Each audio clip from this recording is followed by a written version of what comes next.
পুটুর কি হয়েছে সবাই খেবড়ি দেবিকা রানী ঘুরে বেড়াচ্ছে। হ্যালো গাইস, আমরা যাচ্ছি কোথায়? জয়পুর। সবাই মিলে একটু বেরিয়ে পড়েছিলাম জানেন, এই পুটুর জন্মদিনের পরের দিনই। ছেলেটা মাথাটা এতটা চোট পেয়েছে, ওর বাবা বলল চলো একটু কাছ থেকেই ঘুরে আসি।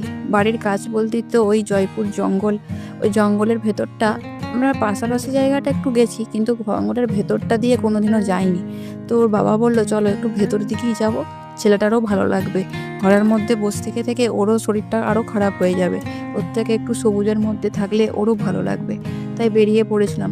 সবাই বলতে ওই আর কি, দেবিকা আমি আর পুটু তো সঙ্গে আছেই। আর আমি বসেছিলাম একটু পেছনের দিকে, কারণ পুটু ঠান্ডা সহ্য করতে পারে না, এই কারণে। চলুন আপনাদেরকেও একটু দেখায় জায়গাটা কেমন।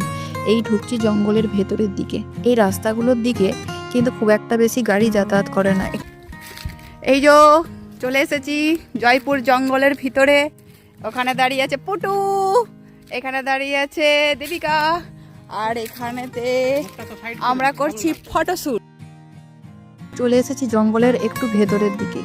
বেশি দূর আর এগোইনি, কারণ এরপরে আর যাবার খুব একটা ভালো রাস্তাও নেই, আর গাড়িও আর এগোবে না। তাই এখানেই ভাবলাম যে দাঁড়াই, এখানে একটু দেখুন দেখি কি সুন্দর সুন্দর প্রজাপতিগুলো উড়ে বেড়াচ্ছে।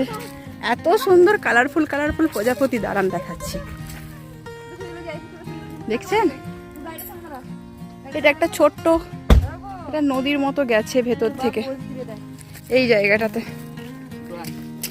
আর এখানে পুটু এনজয় করছে, আর এখানে খেবড়ি দেবিকা রানী ঘুরে বেড়াচ্ছে। এখানে পুটু পুটু করছে এনজয় ওর বাবার সাথে। এদিকে দেবিকা আর পুটুর বাবা মিলে তো ফটো তুলতে একদম ব্যস্ত হওয়াটা স্বাভাবিক, কারণ হচ্ছে এত সুন্দর চারপাশটা, ফটো না তুললে একদমই মিস করে যাবে সব কিছু। ভিডিওটা ভালো লাগলে লাইক করবেন, শেয়ার করবেন এবং চ্যানেলটিকে সাবস্ক্রাইব করবেন। ক্ষণিক ক্যামেরার মধ্যে বন্দি করে রাখলেও মুহূর্তটাকে খুবই ভালো লাগে সবার। শীতের রুক্ষতা কাটিয়ে বসন্তের ছোঁয়াচ লাগতে চলেছে এই জঙ্গলটাতে। এরপরে সমস্ত গাছের পাতাগুলো ঝরে পড়ে গেছে দেখুন। এরপরে গাছগুলিতে গজাবে ছোট্ট ছোট্ট নতুন পাতা। বর্ষাতেই এই জঙ্গলটাই আবার চির সবুজ আর একটা নতুন রং ধারণ করবে, আবার নবযৌবনে সেজে উঠবে এই জঙ্গলটা। এটা মূলত শালবনেরই জঙ্গল।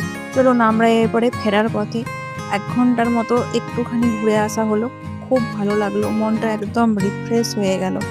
আপনাদের কেমন লাগলো জানি, বিশেষ কিছু দেখাতে পারিনি, তাও যদিও আপনাদের কতটা ভালো লাগলো জানান, তাহলে অবশ্যই ভালো লাগবে আমার।